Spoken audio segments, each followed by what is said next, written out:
Hello food lovers, welcome back to our channel. నేను మీ రాణి Erramsetti. Friends, ఈరోజు recipe వచ్చేసి నోట్లో వెన్నలా కరిగిపోయి పెసరపప్పు నువ్వుల లడ్డు అండి. చాలా చాలా టేస్టీగా ఉంటుంది. చాలా సింపుల్గా చేసుకోవచ్చు. నోట్లో పెట్టుకుంటే ఇట్టే కరిగిపోయేలా ఉంటుంది. ఎప్పుడు శనగపప్పు లడ్డు చేసుకుంటూ ఉంటాం, కానీ ఒక్కసారి ఇలా పెసరపప్పుతో లడ్డు చేసి చూడండి. టేస్టీగా ఉండటమే కాకుండా ఎక్కువగా చేసుకోవాలి అని అనిపించేలా ఉంటుంది.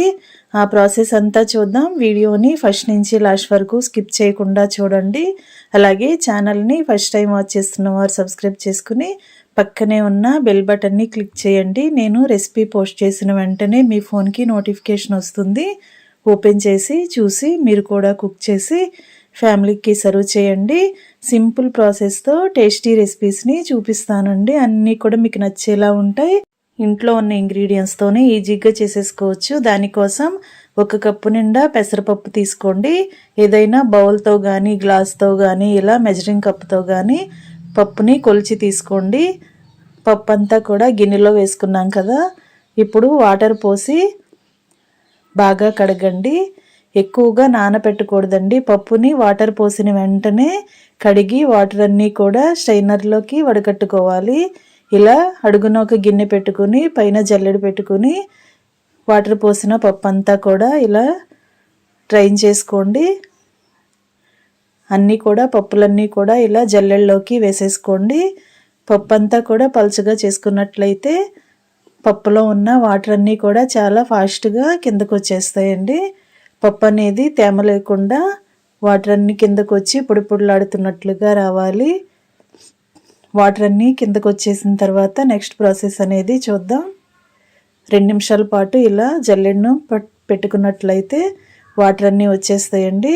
ఇప్పుడు స్టవ్ ఆన్ చేసి కళాయి పెట్టుకుని ఫ్లేమ్ మొత్తం తగ్గించండి. లో ఫ్లేమ్లోనే మనం పప్పు అంతా కూడా కళాయిలో వేసుకుని బాగా ఫ్రై చేయాలి. పప్పులో ఉన్న తేమంతా కూడా ఇంకిపోయేంత వరకు కూడా బాగా ఫ్రై చేయండి. తడిగా ఉన్న పప్పుని వేసాం కాబట్టి కళాయికి అంటుకున్నట్లుగా అనిపిస్తుందండి. పప్పులో తేమంతా పోయిన తర్వాత మనం ఈజీగానే దీనిని ఫ్రై చేసుకోవచ్చు. పప్పులో ఉన్న తేమంతా కూడా పోయేంత వరకు గరిటెతో కలుపుతూనే ఉండండి. ఇలా గరిటెతో కలుపుతూ ఉంటే పప్పు అనేది మాడిపోకుండా అంతా కూడా ఈవెన్గా ఫ్రై అవుతుంది. లడ్డు అనేది టేస్టీగా వస్తుందండి. ఇలా బాగా ఫ్రై చేసి వాటర్ అన్నీ కూడా ఎగిరిన తర్వాత 1 టీ స్పూన్ నెయ్యి వేసుకుని నెయ్యి అంతా కూడా పప్పులో కలిసేంత వరకు బాగా కలుపుకుంటూ పప్పుని మరొకసారి ఫ్రై చేయండి. పప్పు అనేది పచ్చివాసన అంతా పోయి కమ్మటి వాసన అనేది వస్తూ ఉంటుంది. ఆ టైం వరకు కూడా ఫ్రై చేయండి. కమ్మటి వాసన వస్తే లడ్డు అనేది మరింత రుచిగా ఉంటుంది. పప్పు వేగిందో లేదో ఒకసారి మనం 2 పప్పులను నోట్లో వేసుకున్నట్లయితే బాగా క్రిస్పీగా కమ్మగా అనిపిస్తాయండి. అంతవరకు కూడా బాగా ఫ్రై చేసి 2-3 టేబుల్ స్పూన్లు తెల్ల నువ్వులు వేసుకోండి. తెల్ల నువ్వులు అనేవి మరికొన్ని ఎక్కువగా అయినా వేసుకోవచ్చండి. లడ్డు మరింత రుచిగా ఉంటుంది. 1/2 కప్పు వరకు అయినా వేసుకోవచ్చు. నువ్వులు కూడా ఎక్కువగా ఫ్రై అవ్వాల్సిన పని లేదండి. అవి త్వరగానే చిటపట్లాడతాయి కదా. కళాయి వేడికి పప్పు వేడికి నువ్వులు అనేవి ఈజీగానే ఫ్రై అయిపోతాయి. స్టవ్ ఆఫ్ చేసుకుని మొత్తం అన్నీ కూడా బాగా చల్లారనివ్వండి.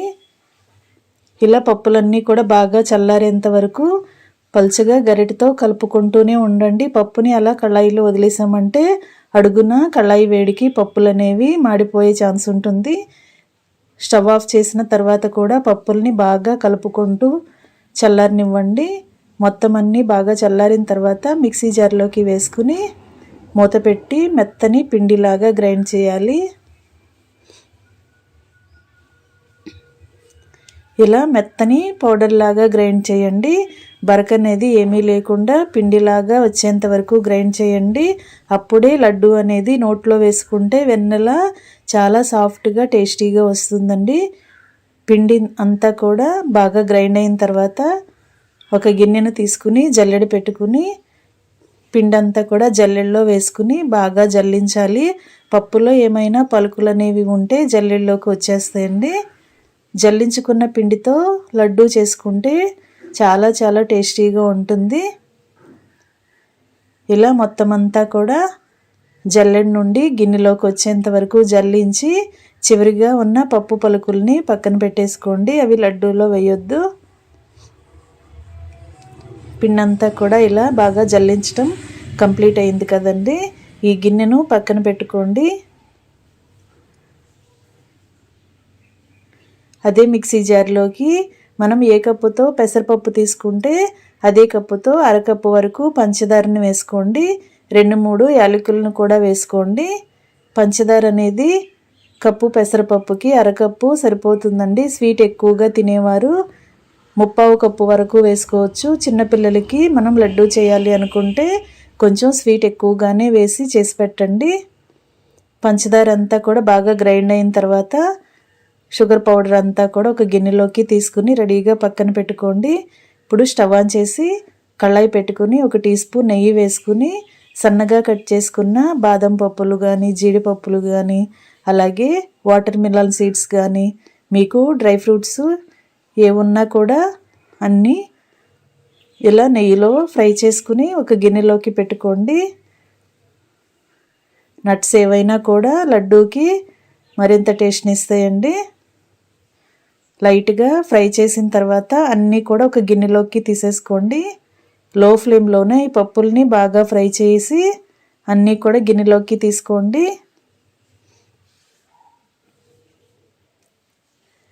బాదం పప్పులు జీడిపప్పులు కానీ అలాగే పిస్తా పప్పులు కానీ కిస్మిస్ కానీ ఏవైనా కూడా వేసుకోవచ్చండి. అన్నీ కూడా గిన్నెలోకి వేసేసుకున్నాం కదా. ఇప్పుడు 1 టీ స్పూన్ వరకు నెయ్యిని వేసుకుని మనం ముందుగా గ్రైండ్ చేసి జల్లించి పెట్టుకున్న పెసరపప్పు పిండంతా కూడా కళాయిలో వేసేసుకుని నెయ్యిలో కలిసేంత వరకు గరిటెతో బాగా కలుపుతూ ఉండండి. ఇలా ఎప్పుడూ కలుపుతూనే ఉండాలండి, లేదంటే అడుగున అంటుకుపోతున్నట్లుగా అయిపోతుంది. లడ్డూకి టేస్ట్ అనేది మారిపోతుంది. అందుకే పిండిని మాడనివ్వకుండా ఎప్పటికప్పుడు గరిటెతో కలుపుతూనే ఉండాలి. పిండంతా కూడా నెయ్యిలో బాగా కలిసేంత వరకు కలుపుకుని మధ్యలో మరొక టీ స్పూన్ నెయ్యి వేసుకుని మరలా బాగా కలపండి. నెయ్యి అనేది కొంచెం కొంచెంగా వేసుకోండి. ఎక్కువగా అవసరం పడదండి, కొంచెం వేసుకున్నా సరిపోతుంది. ఇప్పుడు షుగర్ని పౌడర్ చేసి పెట్టుకున్నాం కదా, షుగర్ పౌడర్ అంతా కూడా వేసేసుకోవాలి. పప్పుని మనం ఆల్రెడీ కడిగిన తర్వాత బాగా ఫ్రై చేసి క్రిస్పీగా అయిన తర్వాత గ్రైండ్ చేసుకున్నాం కదండి. అందుకే శనగపప్పు పిండిని మనం ఎక్కువగా ఫ్రై చేయాల్సిన పని లేదు. లైట్గా ఫ్రై చేసి నెయ్యి కలుపుతుంటే సరిపోతుంది. పంచదార అంతా కూడా బాగా మెల్ట్ అయి పిండిలో కలుస్తుంది. మనం నెయ్యి వేసుకున్నాం కదా, నెయ్యిలో తేమకి అలాగే కళాయి వేడికి పంచదార అంతా మెల్ట్ అవుతుంది. చివరిగా మనం నెయ్యిలో ఫ్రై చేసుకున్న డ్రై ఫ్రూట్స్ అన్నీ కూడా వేసుకుని మొత్తం అంతా కూడా నెయ్యి పిండికి పట్టేంత వరకు చేత్తో వేళ్లతో రఫ్ చేస్తూ పిండిని బాగా కలపండి. ఇలా బాగా ఒత్తుతూ కలిపినట్లయితే నెయ్యి అంతా కూడా పిండికి బాగా పట్టి లడ్డు అనేది సాఫ్ట్గా జ్యూసీగా వస్తుందండి, టేస్టీగా వస్తుంది. ఇంకా నెయ్యి మొత్తం కలిపిన తర్వాత మనకి కావలసిన సైజులో లడ్డూలు చేసుకుని రెడీగా పెట్టుకోవటమే. నెయ్యి కూడా ఎక్కువగా అవసరం పడదండి, కొంచెం నెయ్యి అయినా కూడా సరిపోతుంది. మనం కప్పు పెసరపప్పుతో చేసాం కదా, నాకు ఒక 10 వరకు లడ్డూలు వచ్చాయండి. మీకు లడ్డూలు అనేవి ఎక్కువగా కావాలి అనుకుంటే 2 కప్పుల పెసరపప్పుతో చేసుకోండి, 20 వరకు వస్తాయి. ఒక్కసారి మనం చేసుకున్నామంటే మళ్ళీ మళ్ళీ చేసుకోవాలని అనిపించేలా ఉంటాయండి. పెసరపప్పు అనేది చిన్నపిల్లలకి పెద్దవారికి అందరికీ చాలా చాలా హెల్త్కి మంచిది కదా. పెసరపప్పుతో చేసిన రెసిపీని పిల్లలకి చేసి పెట్టండి, పెద్దవారు కూడా చక్కగా తినొచ్చండి హెల్తీగా. ఈ పెసరపప్పు లడ్డు నువ్వుల లడ్డు అనేది చేసి చూడండి, మీకు ఈ రెసిపీ బాగా నచ్చుతుంది. ఒక్కసారి చేసి టేస్ట్ చేశారంటే మళ్ళీ మళ్ళీ చేసుకోవాలని అనిపించేలా ఉంటుంది. నోట్లో వేసుకుంటే చాలా సాఫ్ట్గా వెన్నలా కరిగిపోయేలా ఉంటుంది. తప్పకుండా ట్రై చేయండి. రెసిపీ నచ్చితే వీడియోకి లైక్ చేసి ఫ్యామిలీ మెంబర్స్కి, మీ రిలేటివ్స్కి ఈ రెసిపీని షేర్ చేయండి. మీరు కూడా ట్రై చేసి మీకు ఎలా వచ్చిందో నాతో కమెంట్ సెక్షన్లో షేర్ చేసుకోండి. మీ ఫీడ్బ్యాక్ని అందిస్తారని ఆశిస్తున్నాను. చాలా రుచిగా, చాలా సాఫ్ట్గా, స్వీట్ షాప్లో కన్నా కూడా ఇంట్లో చేసినవే బాగున్నాయని అనిపించేలా ఈ లడ్డు అనేది తయారైపోయిందండి. తప్పకుండా మీరు కూడా ట్రై చేయండి. మరొక రెసిపీతో మళ్ళీ కలుద్దాం. Thanks for watching. నేను మీ రాణి ఎర్రంశెట్టి.